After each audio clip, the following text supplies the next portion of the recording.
Hello again. We are reading from the Complete Jewish Bible, which is a translation of the Hebrew Bible. Deuteronomy chapter 6, verses 4 through 9, Shema. Hear Israel, Adonai our God, Adonai is one, and you're to love Adonai your God with all your heart, all your being, and all your resources. These words which I'm ordering you today are to be on your heart, and you're to teach them carefully to your children. You're to talk about them when you sit at home, when you're traveling on the road, when you lie down, and when you get up. Tie them on your hand as a sign, put them at the front of a headband around your forehead, and write them on the doorframes of your house and on your gates. Matthew chapter 6, verses 9 through 14, the Lord's Prayer. Our Father in heaven, may your name be kept holy. May your kingdom come, your will be done on earth as in heaven. Give us the food we need today. Forgive us what we have done wrong, as we too have forgiven those who have wronged us. And do not lead us into hard testing, but keep us safe from the evil one. For kingship, power, and glory are yours forever. Amen. We're on the last chapter of Genesis, chapter 50. Joseph fell on his father's face, wept over him, and kissed him. Then Joseph ordered the physicians in his service to embalm his father. So the physicians embalmed Israel. 40 days were spent at this, the normal amount of time for embalming. Then the Egyptians mourned for him 70 days. When the period of mourning was over, Joseph addressed to the household of Pharaoh, "I would like to ask a favor. Tell Pharaoh, my father had me swear an oath. He said, I am going to die. You're to bury me in my grave, which I dug for myself in the land of Canaan. Therefore I beg you, let me go up and bury my father. I will return." Pharaoh responded, "Go up and bury your father as he made you swear." So Joseph went up to bury his father. With him went all Pharaoh's servants, the leaders of his household, and the leaders of the land of Egypt, along with the entire household of Joseph, his brothers and his father's household. Only their little ones, their flocks and their cattle did they leave in the land of Goshen. Moreover, there went up with him both chariots and horsemen. It was a very large caravan. When they arrived at the threshing floor in Atad, beyond the Jordan, they raised a loud and bitter lamentation, mourning for his father 7 days. When the local inhabitants of the Canaanites saw the mourning on the floor of Atad, they said, "How bitterly the Egyptians are mourning." This is why the place was given the name Avel Mitzrayim, mourning of Egypt, there beyond the Jordan. His sons did to him as he had ordered them to do. They carried him into the land of Canaan and buried him in the cave in the field of Machpelah, which Abraham had bought, along with the field as a burial place belonging to him, from Ephron the Hittite by Mamre.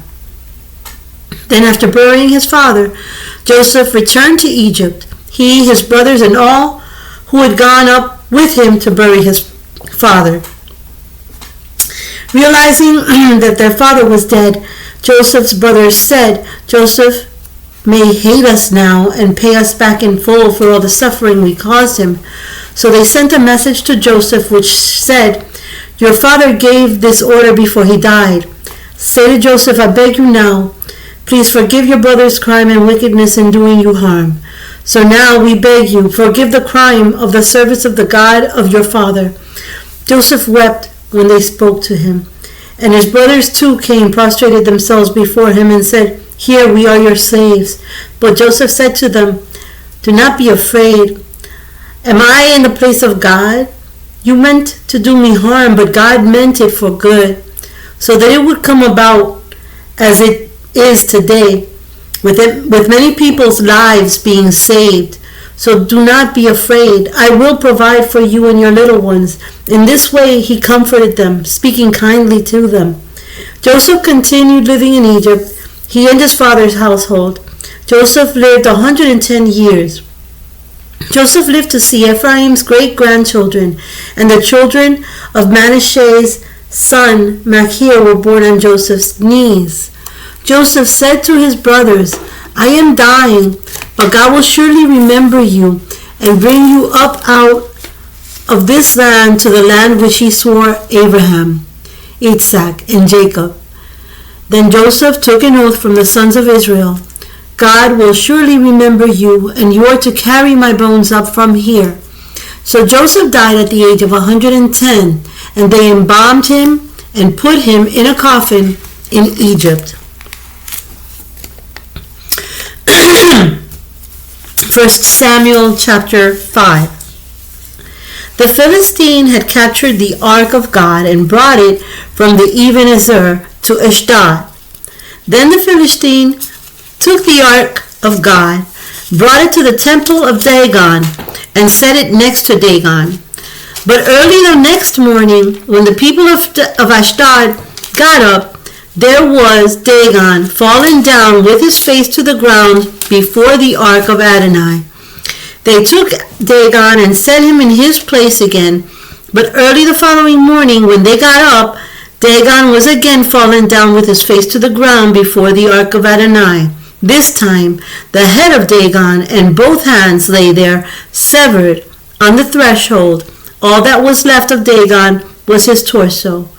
This is why to this day the priests of Dagon and those entering his temple never walk on the threshold of Dagon in Ashdod. Adonai began oppressing the people of Ashdod. He ravaged them, striking Ashdod and its surrounding areas with tumors. When the people of Ashdod came to understand what was happening, they said, "The ark of the covenant of God of Israel cannot remain with us, because he is oppressing us and our God Dagon." They summoned all the leaders of the Philistine and asked, "What are we to do with the ark of God of the God of Israel?"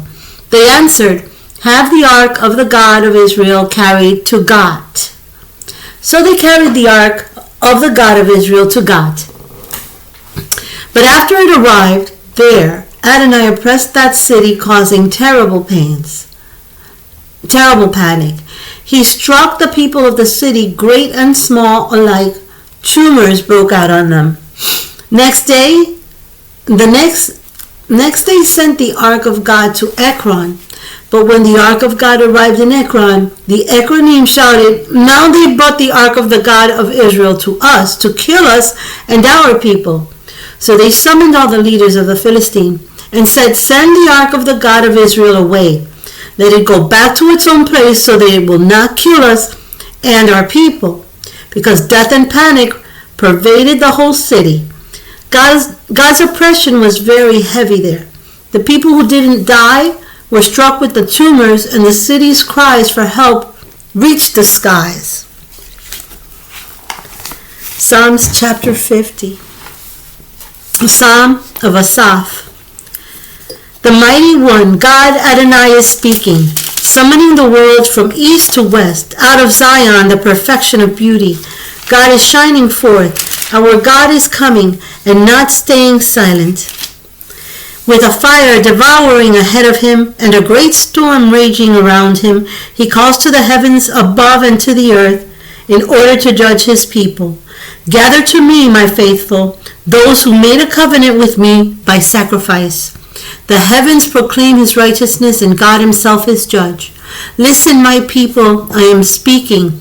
Israel, I am testifying against you. I, God, your God. I am not rebuking you, for your sacrifices, your burnt offerings are always before me. I have no need for a bull from your farm or for male goats from your pens, for all forest creatures are mine already, as are the animals on 1,000 hills. I know all the birds in the mountains. Whatever moves in the fields is mine. If I were hungry, I would not tell you, for the world is mine and everything in it. Do I eat the flesh of bulls or drink the blood of goats? Offer thanksgiving as your sacrifice to God. Pay your vows to the Most High and call on me when you're in trouble. I will deliver you and you will honor me. But to the wicked, God says, what right do you have to proclaim my laws or take my covenant on your lips when you so hate to receive instruction and fling my words behind you? When you see a thief, you join up with him. You throw in your lot with adulterers. You give your mouth free rein for evil and harness your tongue to deceit. You sit and speak against your kinsman. You slander your own mother's son. When you do such things, should I stay silent? You may have thought I was just like you, but I will rebuke and indict you to your face. Consider this, you who forget God, or I will tear you to pieces with no one to save you. Whoever offers thanksgiving as his sacrifice honors me, and to him who goes the right way, I will show the salvation of God.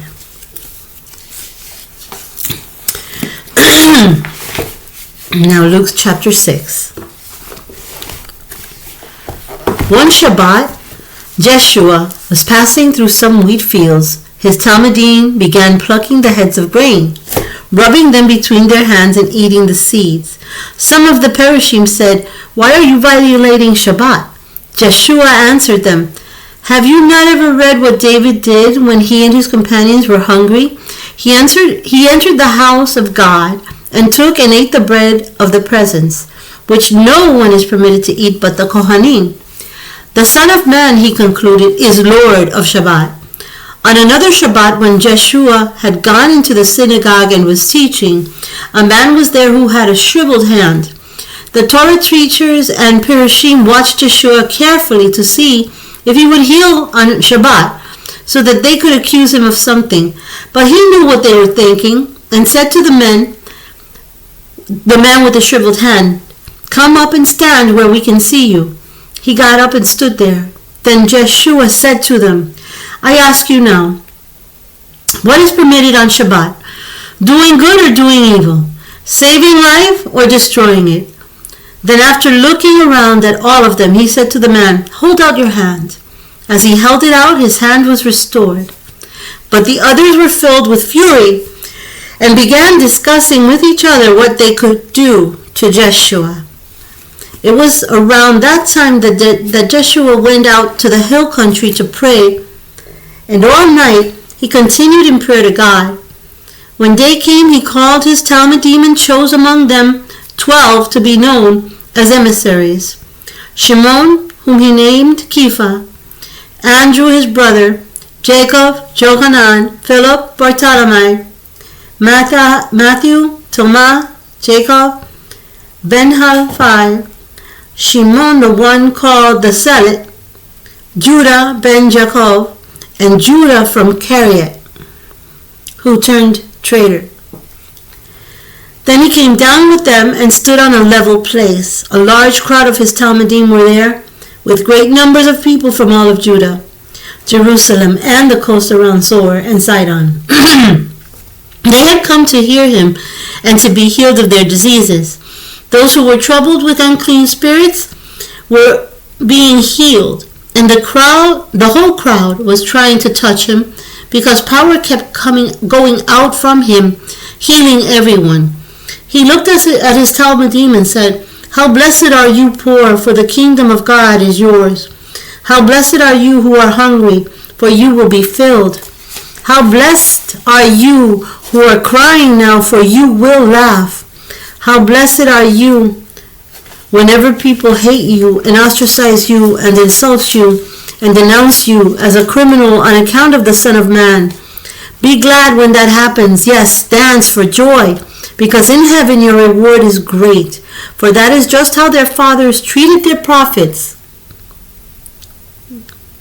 But woe to you who are rich, for you have already had all the comfort you will get. Woe to you who are full now, for you will go hungry. Woe to you who are laughing now, for you will mourn and cry. Woe to you when people speak well of you, for that is just how their fathers treated the false prophets. Nevertheless, to you who are listening, what I say is this: love your enemies. Do good to those who hate you. Bless those who curse you. Pray for those who mistreat you. If someone hits you on one cheek, offer the other one as well. If someone takes your coat, let him have your shirt as well. If someone asks you for something, give it to him. If someone takes what belongs to you, do not demand it back. Treat other people as you would like them to treat you. What credit is it to you if you love only those who love you? Why, even sinners love those who love them. What credit is it to you if you do good only to those who do good to you? Even sinners do that. What credit is it to you if you lend only to those who you expect will pay you back? Even sinners lend to each other, expecting to be repaid in full. But love your enemies, do good, and lend, expecting nothing back. Your reward will be great, and you will be children of High Elyon, for he is kind to the ungrateful and the wicked. Show compassion, just as your Father shows compassion. Do not judge, and you will not be judged. Do not condemn, and you will not be condemned. Forgive, and you will be forgiven. Give, and you will receive gifts. The full measure, compacted, shaken together, and overflowing, will be put right in your lap. For the measure with which you measure out will be used to measure back to you. He also told them a parable. Can one blind man lead another blind man? Will they not both fall into a pit? A talmid is not above his rabbi, but each one, when he is fully trained, will be like his rabbi. So why do you see the splinter in your brother's eye, but not notice the log in your own eye? How can you say to your brother, Brother, let me remove the splinter from your eye, when you yourself do not see the log in your own eye? You hypocrite! First take the log out of your own eye, then you will see clearly, so that you can remove the splinter from your brother's eye. For no good tree produces bad fruit, nor does a bad tree produce good fruit. Each tree is recognized by its own fruit. Figs are not picked from thorn bushes, nor grapes from a briar patch. The good person produces good things from the store of good in his heart, while the evil person produces evil things from the store of evil in his heart.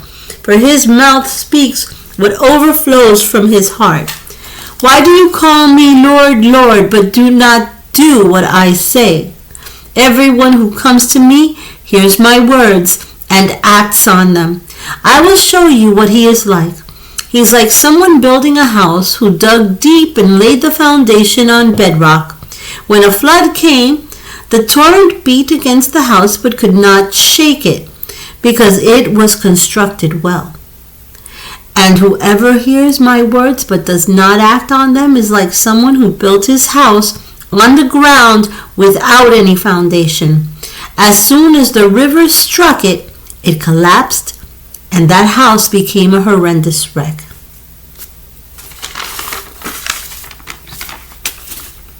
Numbers chapter 6, verses 24 through 26. May Adonai bless you and keep you. May Adonai make his face shine on you and show you his favor. May Adonai lift up his face toward you and grant you his shalom. Thank you again for joining us. Until next time, shalom.